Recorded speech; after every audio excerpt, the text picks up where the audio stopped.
Welcome to Founders Future, a podcast by Closers.io, where we dive into the journeys of innovative entrepreneurs and explore the road ahead of them and their companies. I'm your host, Olivia Sammons, and in each episode, we'll uncover the stories behind successful startups, the challenges facing them along the way, and the strategies driving their future expansion. Today, I'm excited to have Nate Dinet, the founder of The Step Manager, joining us. Nate will be sharing more about his founding stories and giving us a glimpse into his plans for future growth. So let's jump straight in. Nate, welcome to Founders Future. Thank you for having me, Olivia. It's a pleasure to be here. No, it's a pleasure having you here. So let's start at the beginning. Can you take us back to what specific problem inspired you to start The Step Manager? For sure. I was working as a consultant for really, really big banks at the time, and it was um, during that time when a lot of new technology organizations had difficulty retaining talent. There was a lot of attrition, voluntary attrition, and I was a part of a group that was specifically dispatched to try to address that problem. And during that time, I noticed that a lot of the direction that the curriculum that we were heading towards, it sort of felt like it was missing the gap a little bit. It was very like corporate-y, for lack of a better word. And around that time is when I started, or I built my first course based on what I thought was the better way to go about it. And that was back around 2017, and I launched it through Udemy the first time. And since then, I've had 48,000 people take it worldwide, and I'm still at a north of a 4.5 star rating, which I feel is pretty good indication of that people have Amazing. just found success as it relates to the way that I help them navigate through corporate hoops and all that other stuff.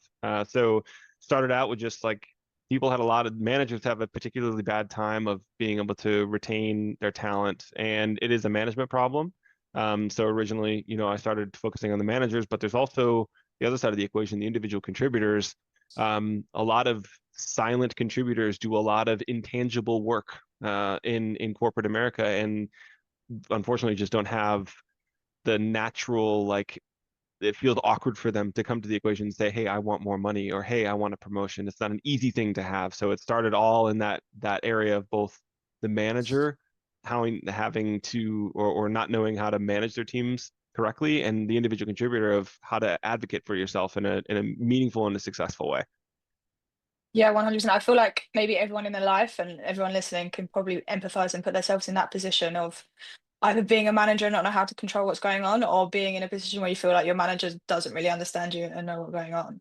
Yeah, for sure. The amount of times that I meet with people a lot that talk to me about their specific condition or their specific situation, and so many people on both sides of the equation that like I feel like I'm an imposter from a manager. I get the raw like the filter of saying I don't know what I'm doing and no one's told me and I don't have any support. If my manager is absent, the director is even more absent. And then Hmm. the other side of the individual contributors, like they don't know how to have the conversation. Like, how do I come to the table and say I want more money without feeling like they're going to get yelled at for it? So it's definitely very common for people to feel like that.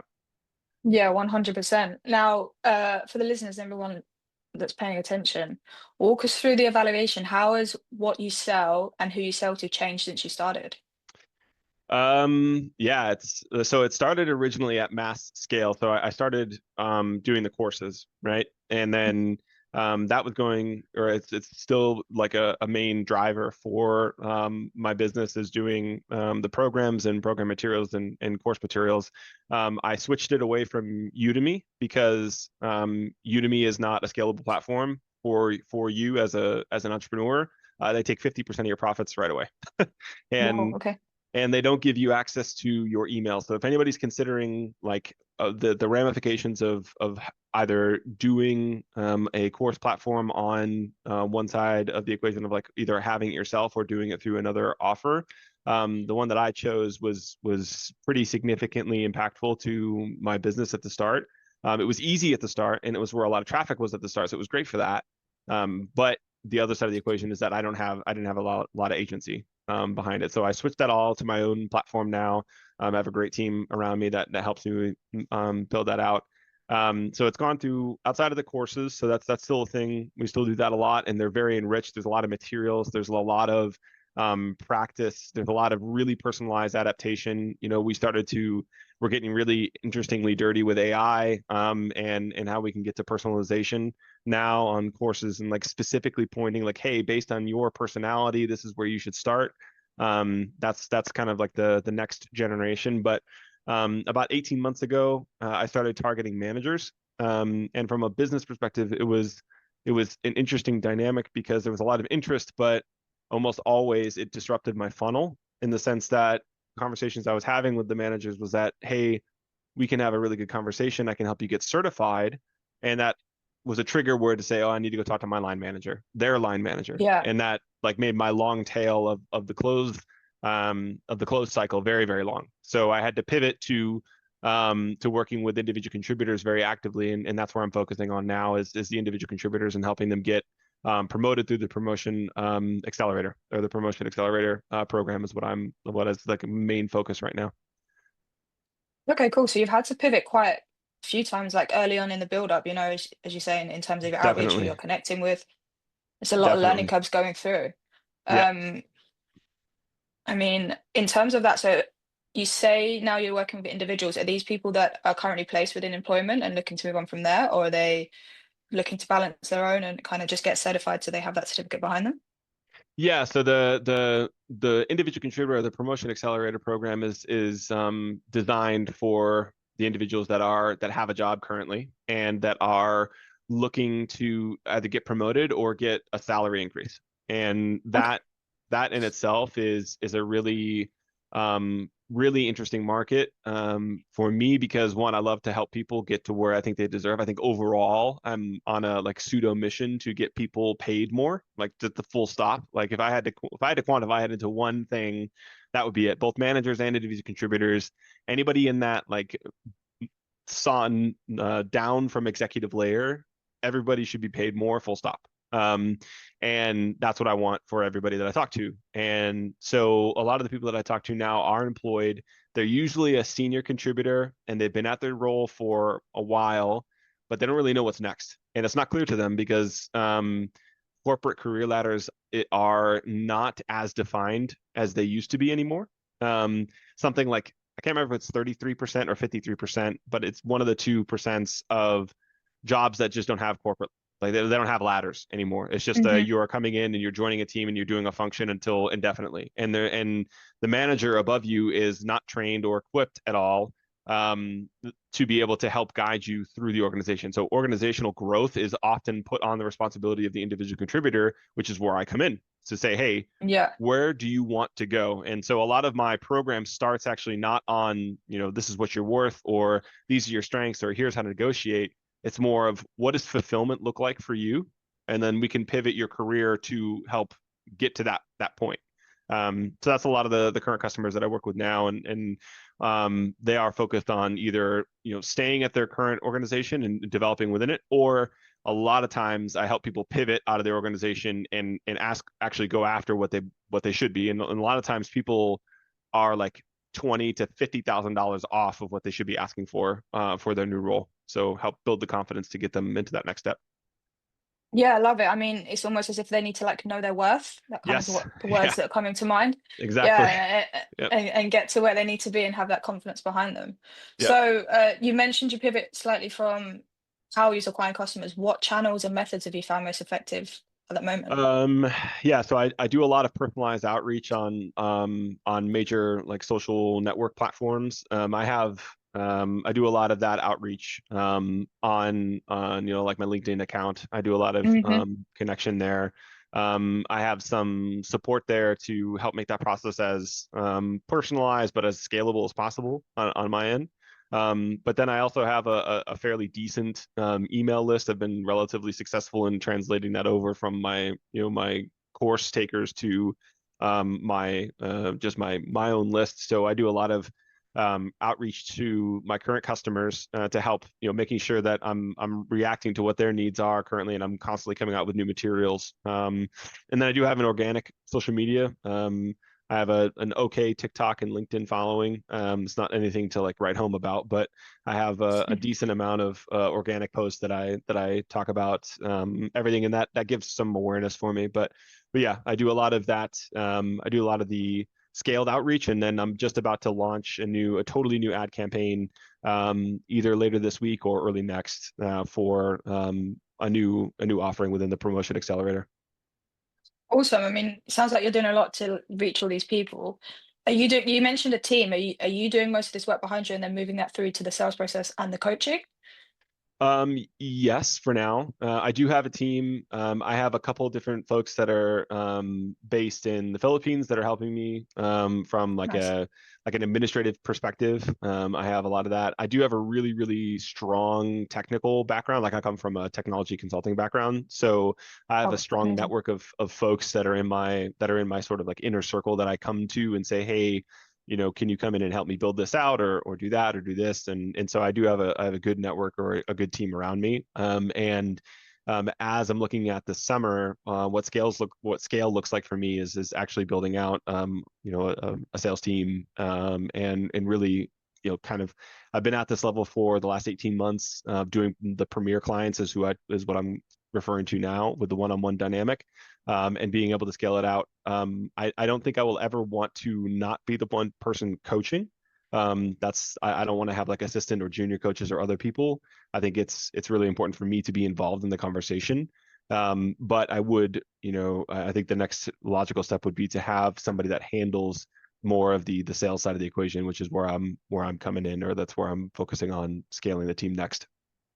Yeah, also, I mean, it also frees you up to, as you say, do what you're good at, and you can hear that coming across in your voice. You know the passion, and you have for the coaching side of it, and you know what you're talking about. So freeing up Yeah, I time to help appreciate you it. do that, Yeah, yeah, definitely. it's really a big miss. Yep. So what's the biggest bottleneck in terms of growth right now?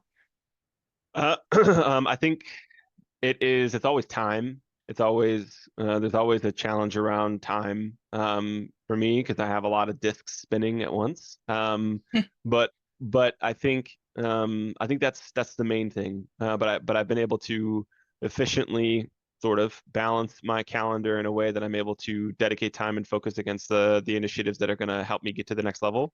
And then Hmm. I've invested in a lot in the scalable operations of it. So all of the delivery of value to my customers is very repeatable and or like it's a process that can happen without a lot of interaction. Hmm. So once I have the new sort of campaigns out the door and the fulfillment is already there, then I feel like it's going to be quite successful. And I use um, pretty dialed in metrics to measure the success of that. Like I'm very focused on CPAs for how Hmm. what numbers that look like that. And then it's just a mechanism of how much gas do you pour on the fire. Yeah, 100%. Like, what are you putting into in terms of what are you getting out of it? Yep, Um, exactly. and then so the priorities for growth. Obviously, we're talking about scaling up and moving forward. What do you see the step manager looking like in 12 months' time? 12 months time, hopefully we'll be full swing into the next chapter, which to me will be an actual technical platform to be able to gauge internal team sentiment at your organization.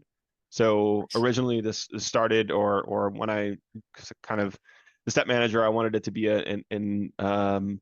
a platform where people can get success, or professionals can get success and get what they deserve, and for managers to have a better chance at being successful for their teams. And all of that is around like it's all very relationship driven. It's all very interaction driven. And right now we're at a really interesting time in technology where learned language models are becoming very, very high fidelity and more than just the learned language models, but there's tools out there that can listen to sales calls and determine the sentiment of the customer on the other end. So what if we were able to apply that to a dynamic internally and be able to understand how employees are feeling their sentiment towards their employer, their manager? Are they being rewarded for the right things? Are they being recognized for the wrong things? It gives you a better gauge of how successful the team can potentially be, and where there are gaps in what the desired culture is of the organization and where the actual culture is, because that's a huge, there's a lot, oftentimes a pretty big disconnect between the two. And so we want to build a tool that will help solve some of that problems for larger organizations.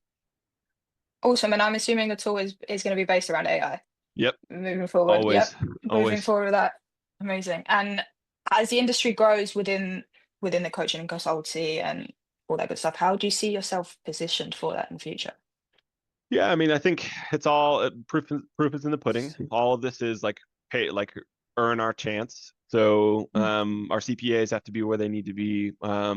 Like we need to consider or continuously deliver value to customers. Like I need to like I've had a pretty good shot at helping people get promoted. That needs to consistently happen. I need to also Hmm. make sure that managers feel confident in their role. That also needs to consistently happen. So as long as those things stay true, then the role can, I still want to make those things happen. It's just the scale and the mechanisms for how that can take place. Okay. And then suppose we had the hypothetical like unlimited resources. Uh, what would you implement or change immediately to accelerate that growth?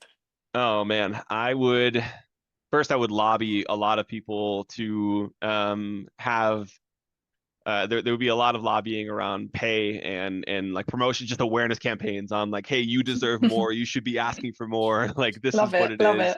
it. Just heavy awareness campaigns around what people deserve, because it is a really big cognitive weight for people, and it is a big problem. There's a huge discrepancy over what people should be earning and what they are earning now. And this is for like arguably the good jobs that people want to have, and they're still very they're very like undervalued in my opinion.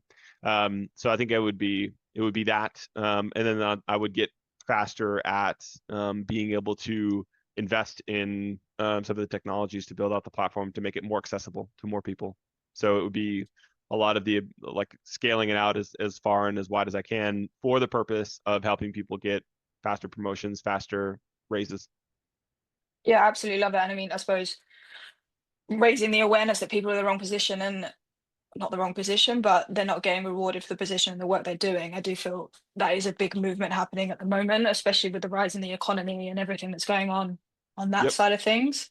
So I can 100% see where you're coming from. Now we did touch on the tools and everything moving forward. So what has been a big game changer in the business so far? Um, there has obviously, like, generally AI has impacted a lot of the stuff that we do. Um, Yeah, and that's not to say that we use AI just sort of grotesquely, and in fact, I don't think we've really like even tapped we've just hit the tip of the iceberg for it. yeah, But um, how it has helped us create materials that are really high fidelity is excellent.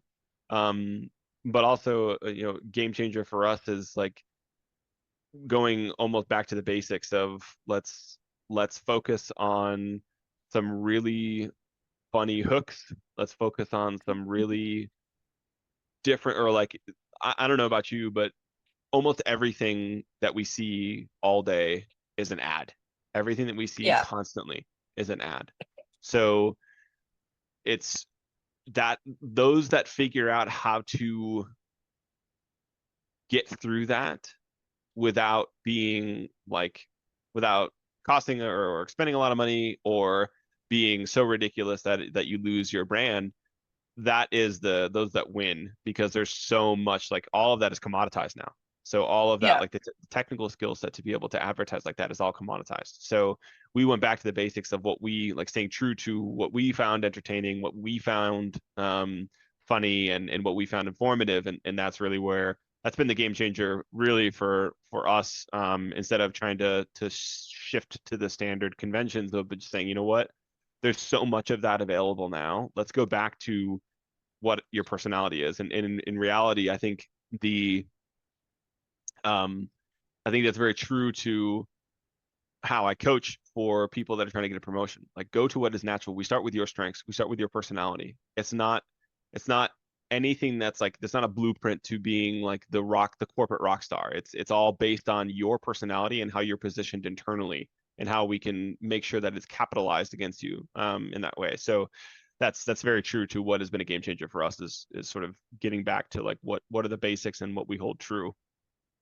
Yeah, I love it. I mean, you're 100% true. I feel like everywhere you go now, it is an advert. You're trying to be sold something, a new product this, a new product that. So it's about being innovative, and moving forward into the future. But obviously, stripping it back and going basic is Yep. considered a new approach right now. Yeah. Yeah. That's the world we live in Yeah, now. yeah, 100%. So what's the best piece of advice you've received about scaling a business? Um, one of the best pieces of advice about scaling a business is really focusing on the metrics that matter. Really focusing on Love it.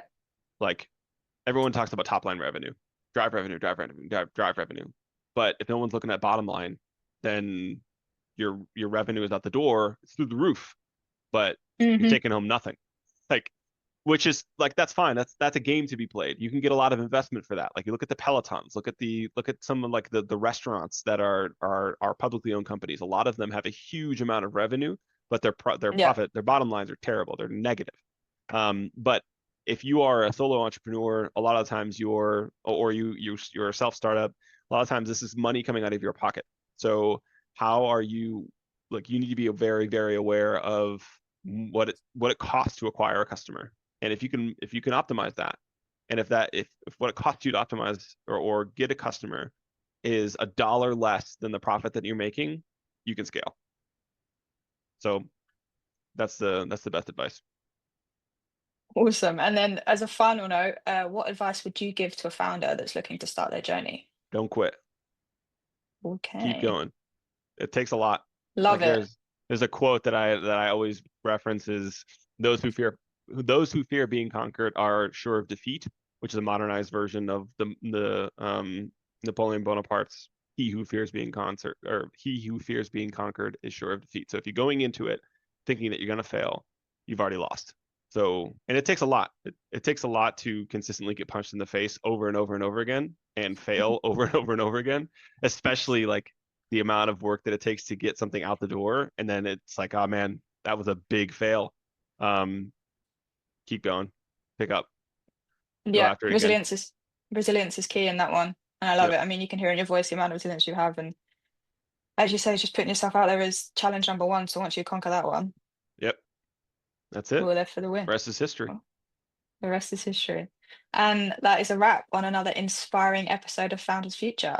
I want to thank Nate for sharing his incredible journey and insight with us today. To our Thank you for having listeners, me. oh, it's a pleasure having you here. To our listeners, if you've enjoyed the episode, don't forget to subscribe to Founders Future by whatever platform you choose to listen to your favorite podcast. You can also find more resources and insights at closers.io, where we're dedicated to helping businesses accelerate their sales and marketing efforts through world-class systems and playbooks. Until then, keep climbing, and we will see you on the next one.